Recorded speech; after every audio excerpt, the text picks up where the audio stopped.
SIR पर जो है चर्चा जो है कराई जाए। और कल भी हम लोग जो है स्पीकर महोदय से बाहर भी मिले, हम लोग सदन के अंदर मिले और अपना प्रस्ताव को पूरे विपक्ष के लोगों ने रखा। और आज हमको उन्हीं की अनुमति से आज सदन में बोलने का मौका मिला। हम लोगों ने अपनी बात को रखा एसआईआर को लेकर के, चाहे टाइमिंग का सवाल हो या डॉक्यूमेंट का सवाल हो, या जो बिहार के लोग जो पलायन करके दूसरे राज्य कमाने खाने गए हैं उनकी जहाँ तक बात हो, या जो इलेक्शन कमीशन का कल लगभग 55 लाख लोगों का उन्होंने अनुपस्थित पाया, या सुप्रीम कोर्ट में जो इलेक्शन कमीशन ने हलफनामा जो दिया उसको लेकर के हम चर्चा कर रहे थे, अपनी बात को रख रहे थे। बहुत पीड़ा हुई देख करके कि सत्ता पक्ष में जो लोग हैं, कुछ लोग बड़े बड़े पद पे बैठे हुए मंत्री हैं, डिप्टी सीएम हैं, इतनी हल्की राजनीति करना उनको शोभा नहीं देता। और अध्यक्ष जी ने कहा था कि हर दल के लोगों से वो बुलवाएंगे, यानी जाहिर सी बात है कि सत्ता पक्ष को भी मौका मिलता अपनी बात को रखने का। लेकिन कुछ लोग हल्की राजनीति करने वाले लोग सदन की गरिमा को गिराने का काम करते हैं। अगर आप पूरा देखें तो अध्यक्ष महोदय ने डिप्टी सीएम को भी फटकार लगाई, कई मंत्री को भी फटकार लगाई कि सदन का संचालन का काम उनका है या नीचे बैठे हुए डिप्टी सीएम या मंत्रियों का है। हम तो अनुमति से बोल रहे थे, लेकिन डिप्टी सीएम का कमेंट आता है जो विजय सिन्हा है, जिनको कुछ आता जाता नहीं है, बकवास करने में दिलचस्पी रहती है, हाईलाइट कैसे रहे, कैमरे के सामने बस कैसे बने रहे, खबरों में कैसे रहे, दिन भर उनका काम इसी पर है। और उनका बयान आता है कि यही बोलता रहेगा, खैली कितना बोलेगा, क्यों बोलने दिया जा रहा है। इस तरह का बयान कितना अमर्यादित है। सदन में अगर विपक्ष का नेता नहीं बोलेगा तो बोलेगा कौन? सवाल अगर विपक्ष नहीं पूछेगा तो जवाब कौन देगा, जब सवाल ही नहीं पूछे जाएंगे तो। और हम सब लोगों को लगता था कि भाई सब पॉलिटिकल पार्टी अपनी राय को रखेगी एसआईआर को लेकर के, तो बात वहां उखड़ करके आई। आप लोगों ने अगर गौर किया होगा तो कि हमने कहा कि सूत्रों पर ये दोनों उप मुख्यमंत्री जो हैं बयान देने लगते हैं। इन लोगों ने बयान दिया कि भाई बांग्लादेशी हैं, फर्जी वोटर हैं, नेपाल के हैं, म्यांमार के हैं। और जब हमने सबूत दिखाया, ये बताया कि सुप्रीम कोर्ट के में जो इलेक्शन कमीशन ने एफिडेविट दिया है, हलफनामा जो दिया है 700 भी ज़्यादा पन्नों का, उसमें कहीं भी विदेशी नागरिकों वोटरों का जिक्र इलेक्शन कमीशन ने नहीं किया है। जब किया ही नहीं तो इस तरह का बयान महत्वपूर्ण पद पे बैठा हुआ व्यक्ति इस तरह की राजनीति अगर करता है तो इसका खंडन होना चाहिए। यही बात हमने कहा कि भाई बीजेपी के भी कई हजार बीएलए हैं और उन लोगों ने भी कभी भी विदेशी नागरिक या फर्जी वोटर के बारे में आज तक चुनाव आयोग में कंप्लेन नहीं किया। तो जाहिर सी बात है, बात को बुरा लगा उनको। और अगर होगा भी तो 2005 से सरकार किसका है 25 तक, 11 साल से प्रधानमंत्री कौन है?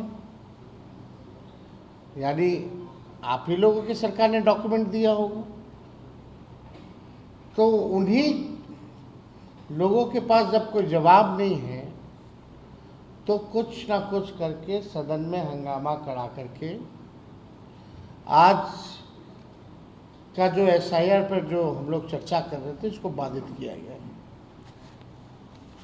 इसके बाद हम सब लोग जो हैं अध्यक्ष महोदय से हम लोग मिले और हम लोगों ने आग्रह किया, क्योंकि भाई जब हम बोल रहे थे तो बीच में मुख्यमंत्री जी उठ गए थे और शायद उनको पता ही नहीं कि सदन में चर्चा किस बारे में हो रही थी। हमको जिस स्थिति में मुख्यमंत्री जी हैं, हमको पूरी सहानुभूति है कि उनकी क्या स्थिति हो गई है। पूरे सदन में सभी लोग जो हैं, सब लोगों को पता है था कि चर्चा किस पे हो रही है, लेकिन माननीय मुख्यमंत्री जी को पता नहीं, अपना जो बोलते हैं वही अपना बोलते रहे।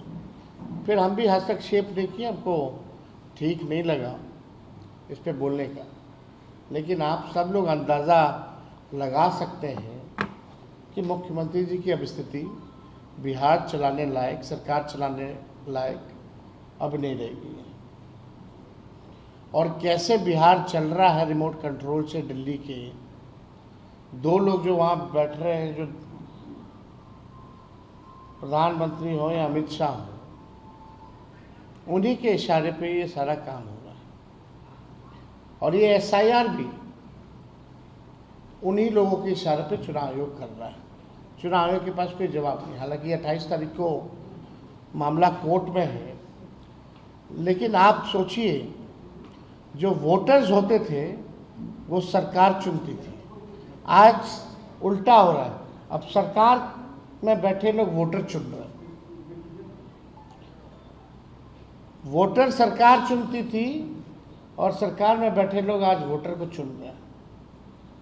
तो बिहार लोकतंत्र की जननी है और यहीं से प्रयास किया जा रहा है लोकतंत्र को जो है खत्म करने का। आप देखिएगा, ये कल इलेक्शन कमीशन द्वारा ये प्रेस नोट जारी हुई है। इसमें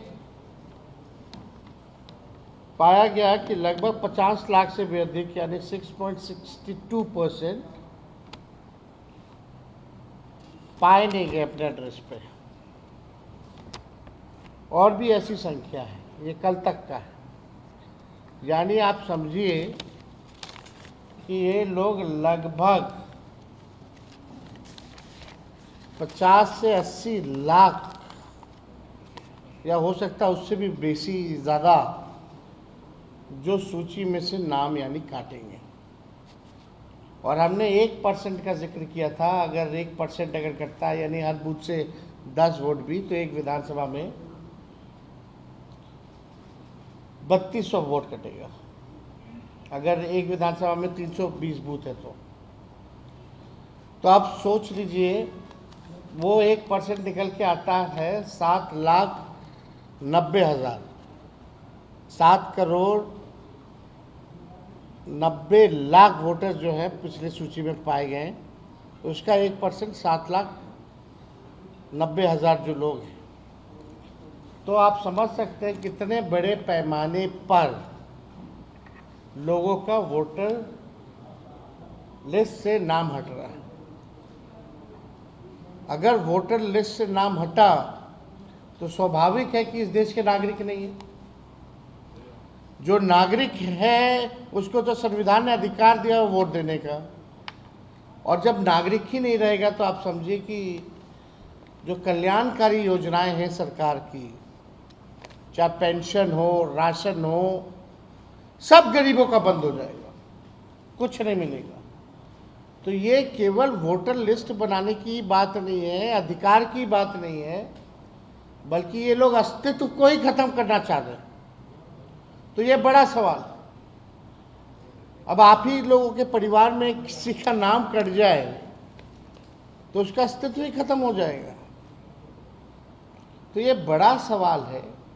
इसलिए आज का चर्चा गंभीर चर्चा होने वाला था, लेकिन उसमें माननीय मुख्यमंत्री जी का हस्तक्षेप, विषय ही नहीं समझ पाए कि क्या था।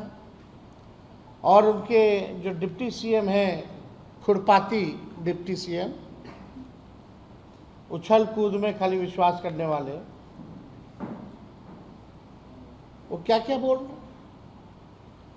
अगर भाई वीरेंद्र जी ने जब हमको अगर टिप्पा टिप्पणी करके अगर डिप्टी सीएम बोला कि कैसे बोल रहा है, क्यों बोल रहा है, क्यों बोलेगा, तो भाई वीरेंद्र जी ने तो ठीक ही जवाब दिया। किसी के बाप का थोड़ी है सदन, ये सदन जनता का सदन है, जनता के लिए है, तो इसमें आपत्ति की क्या बात है। उनका नाम तो नहीं लिया इन्होंने, ना उनके पिताजी का नाम लिया। तो जो इन्होंने कहा उसमें कोई गलती नहीं थी। नेता विरोधी दल बोल रहा है, अध्यक्ष महोदय समय दे रहे हैं, तो who is he to speak. वो कौन होते हैं कि सदन को सलाह दे कि कौन कितना बोलेगा, नहीं बोलेगा। और हम धन्यवाद देना चाहते हैं स्पीकर महोदय को कि उन्होंने भी डिप्टी सीएम को जो है लताड़ने का काम किया, फटकार लगाने का काम किया सदन में। अगर वो फुटेज आप लोगों के पास होगा तो जरूर वो चलाइए। और बाहर जाकर के कूद कूद के मीडिया में बयान दे रहे होंगे कुछ भी उल्टा सीधा।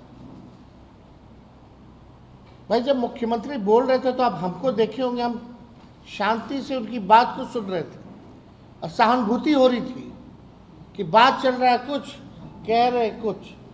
लेकिन एक सदन की गरिमा है, सदन के नेता अगर कुछ बोल रहे हैं, और जब नेता विरोधी दल और जब सदन के नेता मुख्यमंत्री बोल रहे हैं तो बीच में क्यों टपक रहे भाई, कोई मतलब है क्या। तो हमको लगता है कि जो आज सदन में हुआ वो नहीं होना चाहिए। और इतना गंभीर मुद्दा 14 करोड़ बिहार के लोगों के अस्तित्व पर चर्चा हो रही थी, और इन लोगों ने अपने हल्केपन से जो है आज का जो बहस था बर्बाद करने का काम किया। लेकिन हम लोगों ने आग्रह किया है अध्यक्ष महोदय से कि अभी भी कोई दल, मेरे को भी बोलने का पूरा मौका नहीं मिला, बीच में ही जो है मुख्यमंत्री बोलने लगे, फिर ये तमाशा हो गया। तो हम लोगों ने आग्रह की है कि भाई हम सब लोगों को, हर दल के लोगों को कम से कम अपना पक्ष राय इस लोकतंत्र के मंदिर में देने का अधिकार बनता है। बाकी सब तो बिल तो पास हो ही रहा है। तो बेहतर होगा कि सदन की कार्रवाई भी ढंग से चले। लेकिन इससे महत्वपूर्ण क्या हो सकता है हम लोगों के लिए, जनप्रतिनिधियों के लिए, कि आपके वोटर जिससे जो आपको चुनता है अब वो चुनने लायक नहीं रहेगा तो क्या मतलब है हम लोगों का।